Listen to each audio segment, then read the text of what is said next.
नमस्कार, दूरदर्शन उत्तराखंड के कार्यक्रम मंजिल में आप सभी का स्वागत है। मैं हूं आपके साथ विश्वबंधु पांडे।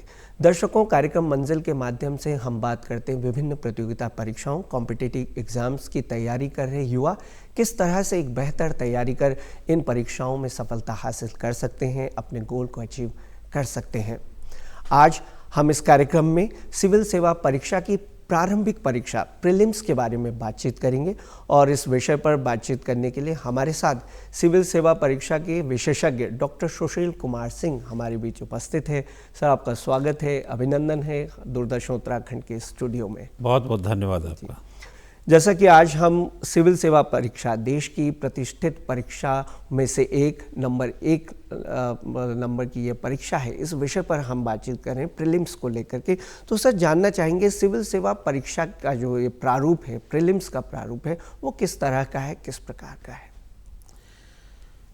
देखिए, परीक्षा का सिविल सर्विसेज का पूरा प्रारूप अगर पांडे साहब देखेंगे तो 3 इसको डिवाइड कर दें, 3 प्रारूपों में, फर्स्ट, सेकंड, थर्ड, इसको आप स्टेप बोल सकते हैं जी। जिसकी चर्चा हम लोग करने बैठे हैं। प्रारंभिक परीक्षा, दूसरी इसके बाद मुख्य परीक्षा और तीसरा है इंटरव्यू और आफ्टर ऑल उसके बाद सिलेक्शन। तो यह प्रारंभिक परीक्षा का जो चलन है ये 1979 से, यानी कि 2 चरण पहले हुआ करते थे 79 से पहले, 1979 से ये 3 चरण आए। जो प्रारंभिक परीक्षा 79 से जोड़ेंगे अब तक तो करीब 4 दशक से ज़्यादा वक्त हो गया प्रारंभिक परीक्षा होते हुए जी। इसके अपने पाठ्यक्रम होते हैं, मुख्य परीक्षा के अपने पाठ्यक्रम होते हैं और इंटरव्यू एक व्यक्तित्व का परीक्षण है, साक्षात्कार है। तो ये 3 चरणों में बटी हुई परीक्षा जो अलग अलग अंकों की है। बस अंतर सिर्फ इतना है कि प्रारंभिक परीक्षा को हम स्क्रीनिंग टेस्ट के तौर पे देख सकते हैं, जिसमें कि मुख्य परीक्षा में इसके अंक नहीं जोड़े जाते, और मुख्य परीक्षा और व्यक्तित्व परीक्षण यानी इंटरव्यू के अंक जोड़ के मेरिट बनाई जाती है। जी सर, जैसा कि सिविल सेवा परीक्षा की ये प्रारंभिक परीक्षा जो प्रीलिम्स है, जिस तरह से स्क्रीनिंग टेस्ट भी कहा जाता है इसे, तो इसमें जो जनरल स्टडीज़ है सिविल सेवा परीक्षा की, ये जो एप्टीट्यूड टेस्ट इसमें होता है, इसको हम समझना चाहेंगे। किस तरह से जनरल स्टडीज़ का पेपर इसमें आता है, सिविल सर्विस एप्टीट्यूड टेस्ट इसमें किस तरह से होता है, जिसमें मैथ्स, रीजनिंग, अनसीन पैसेज, ये तमाम तरह की चीज़ें शामिल की जाती हैं। ये बात सही आपने, और ये चर्चा भी करना भी चाहिए, आपका सही है। असल में पहले आप 2011 हम देखें तो जो पाठ्यक्रम का बदलाव है करीब 1 दशक से ज़्यादा वक्त हो गया। 2011 में पहली बार जो आपने कहा ना, अनसीन पैसेज या अर्थमेटिक है, डाटा सफिशिएंसी, इंटरप्रिटेशन, ऐसे जो क्वेश्चंस हैं वो 2011 से आए जी। लेकिन उसमें बदलाव समय के साथ हुए। 2012, 13, 14 कुछ न कुछ बदलाव के साथ रहे। पहले इंग्लिश का भी हुआ उसमें, फिर इंग्लिश हटाया गया, फिर क्वालिफाई किया गया, पहले इसको मेरिट में जोड़ा जाता था। तो मैं फोकस जो आपका सवाल का है ये कि प्रारंभिक परीक्षा में क्या होता है, तो 2 पेपर होते हैं, सामान्य अध्ययन और सी-सेट, जिसको हालांकि कमीशन सी-सेट कहता नहीं है, आम भाषा में सिविल सर्विसेज एप्टीट्यूड टेस्ट, जबकि पेपर देखें तो उसमें लिखा रहता है सामान्य अध्ययन द्वितीय प्रश्न पत्र, प्रथम प्रश्न पत्र, द्वितीय प्रश्न पत्र। प्रथम प्रश्न पत्र की अगर बात करें तो कुछ कोर सब्जेक्ट्स जो हैं, जो डिफाइन हैं, जैसे भारतीय इतिहास की बात करें तो भारतीय इतिहास की जब बात करते हैं तो उसका क्लासिफिकेशन कर सकते हैं। आप पाषाण काल से चले जाइए, आप सिंधु घाटी यानी कि प्री हिस्ट्री से निकलते हुए आगे आए, सिंधु घाटी सभ्यता में आए, वैदिक काल में आए, वैदिक काल के बाद आए, भक्ति काल में आए, मौर्य काल में आए, मौर्योत्तर काल में आए, गुप्त काल में आए। ऐसे एक परंपरा है हमारा इतिहास पाठ्यक्रम का, जो कहा जाए कि मध्यकालीन भारत से होते हुए हम लोग आधुनिक भारत और 1947 तक का इतिहास, ये इतिहास का एक पाठ्यक्रम है। इसमें भूगोल है जो कोर सब्जेक्ट है, यूनिवर्स की स्टडी कीजिए, वर्ल्ड ज्योग्राफी पढ़िए, इंडियन ज्योग्राफी पढ़िए, और इसके साथ साथ मैं बताऊं, हिस्ट्री में तो नहीं, हिस्ट्री में कहीं कहीं हो सकता है, लेकिन ज्योग्राफी में जनरली इसके साथ कुछ आज कल की घटनाएं भी जुड़ती रहती हैं, समसामयिक, जिसको विषय के तौर पे देख सकते हैं। ये कोर सब्जेक्ट्स हैं। राज व्यवस्था, जो भारतीय संविधान का जब हम अध्ययन करते हैं, राज व्यवस्था इसका एक विषय है। भारतीय अर्थव्यवस्था एक विषय है, जो कि मैं समझता हूँ कि लोगों को जितना राजनीति में दिलचस्पी होती है उससे ज़्यादा अर्थनीति में दिलचस्पी होनी चाहिए।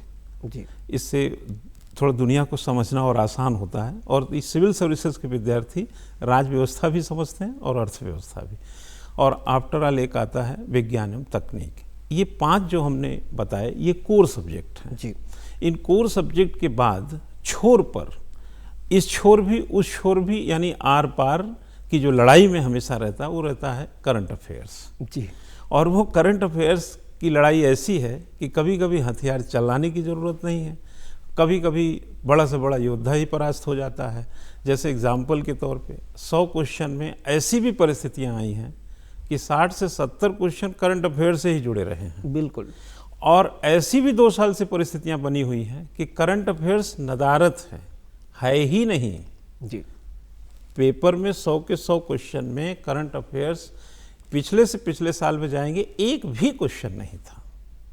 तो हालांकि इससे तैयारी में आगे बात करेंगे तो ज़्यादा और क्लियर होगा। जी बिल्कुल। ये तो रही हमारी फर्स्ट पेपर। और सेकंड पेपर में कॉम्प्रिहेंशन बड़ा ही मैं मूल इसका फैक्टर मानता हूँ। कॉम्प्रिहेंशन एक ऐसी कहानी है जो हमारे चक्षु को भी खोलती है। बिल्कुल।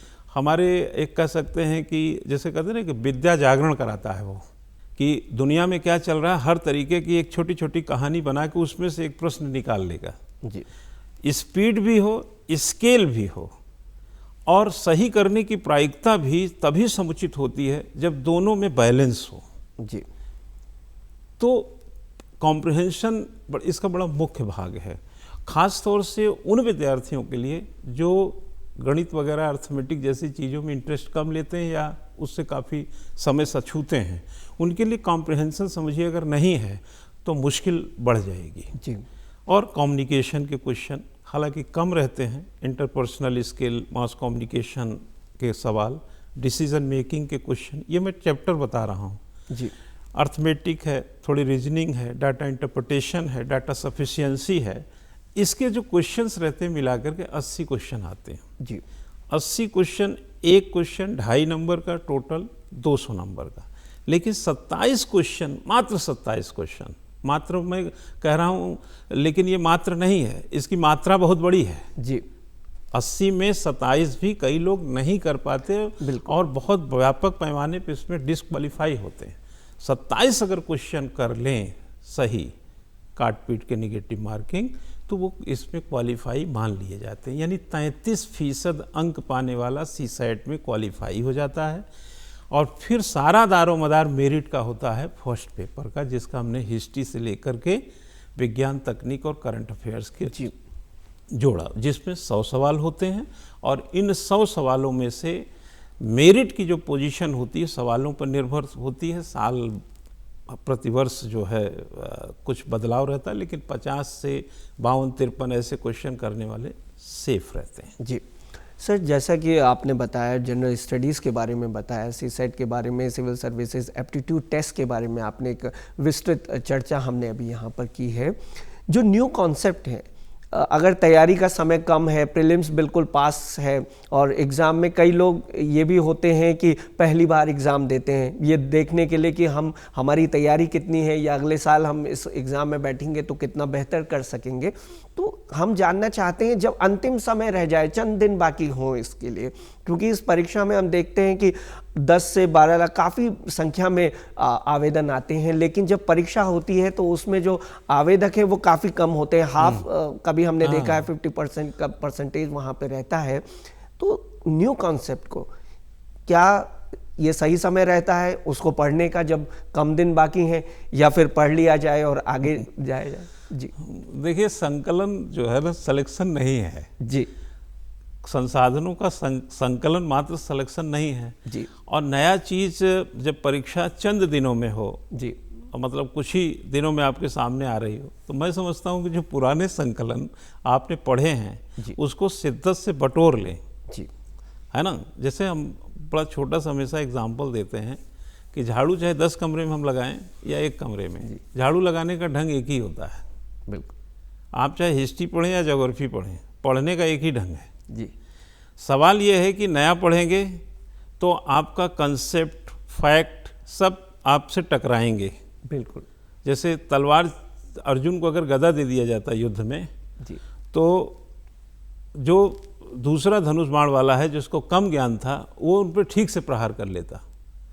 तो हमेशा नए विषय युद्ध में हरा सकते हैं, बिल्कुल। और पुराने जाने पहचाने विषय जिस पर आपका नज़रिया है, कंसेप्ट है, फैक्ट है, दृष्टिकोण है, जिससे डर नहीं लगता, जिसको मालूम है कि ये कहाँ कठिन है कहाँ सरल है, तो जो विषय पहले से पढ़ते आए हैं भले ही नया छुए ना हो उसको आज भी अछूते ही रखिए जी। और इस हिसाब से जो प्रश्न हुआ कि मेरे हिसाब से नया विषय न पढ़ करके उन विषयों को दोहराएं जिसमें आपको लगे कि मैं इसमें कंसेप्ट मेरा थोड़ा कम है, फैक्ट थोड़े मुझे रटने हैं। तो पढ़े हुए विषय को पढ़ेंगे तो कम समय में ज़्यादा ज्ञान बटोरेंगे। और यह कोई ज़रूरी नहीं है कि जो नया पढ़ने जा रहे हैं वो पेपर में छपा भी है। बिल्कुल। आपने छोड़ दिया, उधर छपा भी नहीं था, तब भी तो कोर्स पूरा है जी। तो टेंशन लेने का नहीं है मतलब इस परीक्षा में, बल्कि और साथ में परीक्षा बहुत कम समय पे खड़ी हो, मतलब बहुत नज़दीक हो, तब तो बिल्कुल ज़्यादा थोड़ा सा सेहत पे और दिमाग को थोड़ा सा मस्त रखना चाहिए और अपनी पढ़ाई पे भरोसा रखिए। प्रयोगशाला ना बनाएं जी। जैसे नए विद्यार्थी के लिए आपने कहा, आप मूल्यांकन परीक्षा में बैठ के ना करें जी, बल्कि जब युद्ध के मैदान में जाकर के शस्त्र चलाना सीखेंगे तो फिर समझिए कि हालत क्या होगी वहाँ जी। तो परीक्षा में बैठकर मूल्यांकन ना करें बल्कि परीक्षा से पहले मूल्यांकन करें कि हम परीक्षा में हम कहाँ खड़े मिलेंगे। सिविल सर्विसेज में तो कम से कम ये नहीं करना चाहिए। तो जो विद्यार्थी, जैसे आप ही ने कहा कि 10 लाख से ज़्यादा लोग करीब बैठते हैं और फॉर्म भरते हैं, 5 लाख भी मुश्किल से इसको अटेम्प्ट करते हैं जो पिछले रिकॉर्ड रहे हैं जी पहले। तो कहाँ जाते हैं आधे लोग? आधे गैर संवेदनशील होते हैं जो फॉर्म भर दिए भूल जाते हैं कि उनको परीक्षा भी देना है। कुछ लोग उसमें हैं ऐसे, कुछ ऐसे हैं जिनको लगता है कि परीक्षा में फॉर्म तो भर दिया लेकिन हम तो शादी ब्याह दोस्त यार में ही फंसे रह गए, हम तो कुछ देखे ही नहीं। कुछ ऐसे भी होते हैं, किसी ने कहा तुम देने जा रहे हो परीक्षा, वो बोले हम तो जा नहीं रहे, बोले हम भी नहीं जा रहे हैं। तो इसमें कई वेराइटीज का विद्यार्थी निश्चित रूप से सर, और ये काफ़ी हास्यास्पद हो जाती है ये कंडीशन जब इस तरह से अगर कोई वहाँ पर जाए एग्जाम देने। मैं यहाँ पर थोड़ा बोलना चाहूँगा कि मैं सीरियस स्टूडेंट के लिए नहीं बोल रहा हूँ, वो 5 लाख लोगों को नहीं बोल रहा हूँ जो बैठते हैं। बिल्कुल। जो बाकी बचे हुए हैं उनमें कुछ की तैयारी नहीं रहती जी, कुछ भर तो दिए फॉर्म, कितना रुपया लगता है फॉर्म भरने में? जी बिल्कुल। एक चाउमीन का प्लेट जी जितने रुपए का आता है सिविल सर्विसेज का फॉर्म उतने में भर सकते हैं। बिल्कुल। तो सिविल सर्विसेज का फॉर्म भरना उतनी बड़ी बात नहीं है जितना उसके साथ जस्टिस करना, पढ़ाई के साथ न्याय करना। जी सर। तो न्याय जब नहीं हो पाता है तो कुछ प्रतियोगी सीरियस होते हैं लेकिन छोड़ देते हैं कि मेरा अटेम्प्ट जाएगा जी, अटेम्प्ट खराब होगा। कुछ सोचते हैं हम तो तैयारी नहीं किए हैं जी। कुछ तो जब शादी ब्याह में रहेंगे उनको याद दिलाया जाएगा आज तुम्हारा पेपर था क्या, तो कहें अच्छा मुझे तो मालूम ही नहीं जी।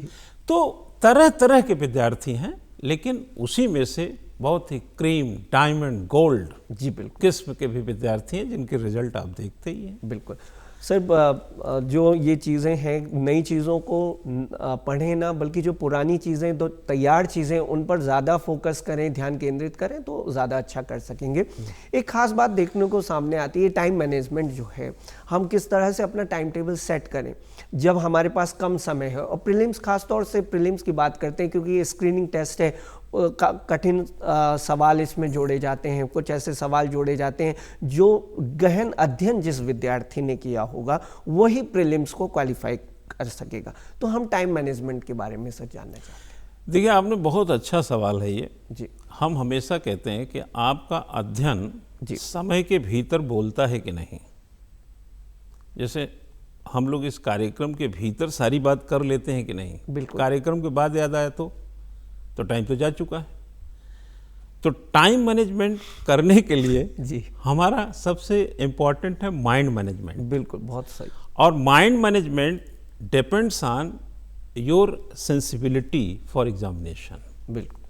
अगर हम कंपटीशन के प्रति सेंसिबल हैं जी सर, समर्पित हैं, डेडिकेटेड हैं, डिटर्मिनेशन है, तो हमारा माइंड बड़ा सही दिशा में काम करता है। उसी का एक पार्ट है टाइम मैनेजमेंट। 100 सवाल 2 घंटे का वक्त, 100 सवाल और 2 घंटे का वक्त, कोई 1.5 मिनट ले सकता है, कोई 2 मिनट, कोई 30 सेकंड में भी जवाब दे सकता है। लेकिन हम अगर उसमें कहीं पर किसी भी तरीके की नाफरमानी करें, टाइम को लेकर के यहाँ वहाँ कोई विसंगतियाँ पैदा कर दें, तो टाइम भी हमको परीक्षा से बाहर कर सकता है। बिल्कुल। और यह कैसे मैनेज होगा? यह मैनेज होता है केवल पढ़ने से नहीं, बैठ करके जब आप क्वेश्चन का सामना करते हैं, स्पीड और स्केल उस पर काम करते हैं। अगर आप स्पीड को बरकरार नहीं रख रहे हैं, जैसे एक उदाहरण मैं देता हूँ, कॉम्प्रहेंशन है, 250 शब्द का कॉम्प्रहेंशन है। एक व्यक्ति अमूमन बहुत स्पीड से पढ़े तो 250 शब्द पढ़ सकता है 1 मिनट में। जी सर। 1 मिनट में 250 शब्द पढ़ा जा सकता है। लेकिन 1 मिनट में 250 पढ़ी हुई शब्द, मान लो मंगल ग्रह के बारे में कुछ लिखा है, उसी में से क्वेश्चन निकलना है, और 1 मिनट में आप पढ़ तो गए, लेकिन समझे कितना? समझेंगे नहीं तो उत्तर नहीं निकलेगा। तो अब आप स्पीड कम करेंगे। स्पीड जब कम करेंगे तो तब अगर समझ में आया तो समझ में तो आया, लेकिन दूसरे क्वेश्चन के लिए वक्त खराब करेगा। तो यहाँ पर स्पीड भी चाहिए और समझने का जो स्टैंडर्ड लेवल है वो भी बड़ा हो। तो इसलिए टाइम भी मैनेज करिए और माइंड भी। और यह हो जाता है, ऐसा नहीं है। जो लड़के बहुत अच्छी तैयारी में वो करते हैं, लेकिन मेरे हिसाब से आप प्रैक्टिस को, ऐसे टाइम में प्रैक्टिस को पढ़ा करके देखें। कई लोग कहते हैं चलो एग्जाम में देखेंगे, चलो एग्जाम में ही देखेंगे। तो एग्जाम में क्या देखेंगे? एग्जाम आपको देखेगा। एग्जाम आप देखने नहीं जाइए, आप जाइए अपनी नौकरी रोजी रोटी के चक्कर में कि किसी तरह 50 क्वेश्चन कर लें, हम मेंस के लिए आगे बढ़ जाएं। एग्जाम को आप मत देखिए, एग्जाम के सिलेबस को देखिए, कवर कीजिए, उसके कंसेप्ट क्लियर कीजिए, क्वेश्चन का जो एक परसेप्शन है उसका लाइए, और हर क्वेश्चन में कहाँ टाइम। जैसे कई लोग अर्थमेटिक आती नहीं है, कॉम्प्रहेंशन भी नहीं करेंगे, उधर अर्थमेटिक नहीं करेंगे, ना कॉम्प्रहेंशन में स्पीड है, अर्थमेटिक आएगी नहीं, तो फिर मतलब बिल्कुल सर। हाँ, ये बहुत अच्छे ढंग से। और मैं समझता हूँ इस कार्यक्रम के माध्यम से जो हमारे व्यूअर्स इस कार्यक्रम को देख रहे हैं, तो उनमें एक रुचि पैदा होगी कि किस तरह से हमें टाइम मैनेजमेंट करना है, नई चीज़ों को लेना है या पुरानी चीज़ों पर हमें फोकस करना है। सर, करंट अफेयर्स, जैसे कि हमने शुरुआत में, कार्यक्रम की शुरुआत में भी कहा था, जनरल स्टडीज़ के पेपर में करंट अफेयर्स की तैयारी किस तरह से करें, समसामयिकी, क्योंकि जो स्थिर ज्ञान है, स्टैटिक नॉलेज है या नॉन स्टैटिक नॉलेज है, इसे आप ज़रा हमें समझाएं। देखिए, कुछ तो ठीक बोला आपने, ठहरा हुआ विषय है। जी सर। कुछ चलता फिरता विषय है। अब जैसे जब परीक्षा बहुत समीप होती है जी, तो पत्र पत्रिका हो या और भी जो समसामयिक रिसोर्सेस होते हैं, उस पर ध्यान बंद कर देना चाहिए। और परीक्षा से 1.5-2 महीना पहले की जितनी जानकारियां हैं, उन पर अपनी तीव्रता के साथ पढ़ाई को बढ़ा देना चाहिए। अब चूंकि सिविल सर्विसेज हर साल एक होने वाली परीक्षा है, तो हम लोग ये मानते हैं कि 1 साल का करंट अफेयर्स अपने दिमाग में आप रखिए जी, लेकिन उसकी एक कनेक्टिविटी होती है। अब जैसे एग्जाम्पल के तौर पे अगर नागरिकता संशोधन अधिनियम 2019 आया जी, तो नागरिकता संशोधन अधिनियम 2019 ही नहीं पूछेगा जी, हो सकता है ये भी पूछ ले कि नागरिकता संशोधन अधिनियम 1992 में इसकी कुछ बातें मिलती हैं क्या। जी, तो इसका मतलब है कि अब आप वहाँ से शुरू हो जाइए 1955 से। ये करंट का वो कनेक्शन है जी, जो आपको यहीं नहीं छोड़ना है, उसकी कनेक्टिविटी वहाँ से है। जी, अगर आप कोई भी विवाद ही देखिए या कोई मसला देखिए, कोई कानून देखिए, हम भी लोग संविधान जब संशोधन होता है तो संशोधन अगर उसके पहले भी कोई जजमेंट आया है, उसके पहले भी सुप्रीम कोर्ट ने कुछ कहा है, तो उसका सीक्वेंस समझना होता है। बिल्कुल। तो करंट अफेयर्स अपने आप में एक जबरदस्त सब्जेक्ट है, सिर्फ अखबार या पत्रिका से प्राप्त खामखा की जानकारी नहीं है जी। तो जो प्रतियोगी सीरियस होता है वो इसको जानता है। तो मेरे हिसाब से इस समय करंट अफेयर्स कलेक्शन के बजाय पीछे से जो कलेक्शन करने आए हैं, नोटबुक में बनाए हैं, कुछ संकलन किए हैं, उसको भी घंटे 2 घंटे बैठ के दोहरा के साइड करें, क्योंकि पढ़े तो होंगे ही जी। संकलन के साथ पढ़े ही होंगे। सर, बुक्स कौन कौन सी इसमें लाभकारी हैं, प्रीलिम्स को ध्यान में रखते हुए हम कह रहे हैं, और ऐसी किताबें हो जो प्रीलिम्स में भी काम आए, प्रारंभिक परीक्षा में भी हमारे काम आ जाएं, और बाद में जब हम मेंस की तैयारी करें तो एक सपोर्ट बना रहे हैं उन किताबों का। देखिए पांडे साहब, मैं आपको बताऊं, जी सर। प्रीलिम्स हम जैसे 20 साल से पढ़ाने वाले शिक्षकों का जो तजुर्बा और अपने टाइम में जब हम लोग पढ़ते थे, जी प्रारंभिक परीक्षा की तैयारी ही नहीं करनी चाहिए। जी तैयारी करनी चाहिए मुख्य परीक्षा की। जी हम जैसे हमारे बाथरूम में कहाँ से पानी आ रहा है? ऊपर की टंकी से। जी किचन में कहाँ से आ रहा है? ऊपर की टंकी से। एक ने हल्ला किया कि साहब बाथरूम में पानी नहीं, दूसरे ने कहा किचन में। हमने कहा टंकी जाके देखो। जी दोनों को ठीक मत करो, ऊपर ठीक करो। बहुत अच्छी बात है सर, बिल्कुल। उसको ठीक कर दो, दोनों ठीक हो जाए। और भी जहाँ नल खुले होंगे वो भी ठीक करने की जरूरत नहीं, ऊपर ठीक करो। जी मुख्य परीक्षा अपने आप में वो टंकी है जिसमें सारे घर का पानी संग्रह होता है। जी उसी में प्रारंभिक परीक्षा की भी शाखा फूटती है, उसी में मुख्य परीक्षा तो शामिल ही है, उसी में आपका व्यक्तित्व में भी प्रगाढ़ता और सघनता और सरलता और अप्रोच, उपागम, दृष्टिकोण और परीक्षा को संग्रहित कर लेने की क्षमता का विकास होता है। लेखन कला, प्रस्तुति की कला, प्रेजेंटेशन, आप जितना भी तरीके की थिंकिंग, थिंक टैंक के तौर पे, और तब जब प्रीलिम्स का क्वेश्चन का सामना होता है तो प्रीलिम्स का क्वेश्चन आपको समझिए कि आप झपट लेते हैं, उसको ऐसे काबू में कर लेते हैं। जो लोग केवल प्रीलिम्स पढ़ते हैं जी वो प्रीलिम्स भी क्वालिफाई करना मुश्किल है, मुख्य परीक्षा तो छोड़िए। जी बिल्कुल। अब रही बात बुक की, तो जो मैं बुक बताने जा रहा हूं वो सही आपने कहा, प्रारंभिक और मुख्य। तो मुख्य परीक्षा जी कई देखिए सुने होंगे कि एनसीईआरटी के 6 से 12 तक की किताब ली, बिल्कुल। लेकिन 12th की सभी नहीं लेनी है। फिजिक्स, केमिस्ट्री, जूलॉजी, बॉटनी ले लेंगे तो फिर तो एक बार फिर 12वीं करना पड़ जाएगा, जी है ना। तो 6 से लेकर 10 तक की जनरली किताब लीजिए। कुछ मानक किताबें जैसे ज्योग्राफी है, जी आप 11th 12th की ले लीजिए, उसके 4 वॉल्यूम आते हैं, पढ़ लीजिए। जैसे लियोन की फिजिकल ज्योग्राफी आती है, सर बिल्कुल, आप पढ़ लीजिए।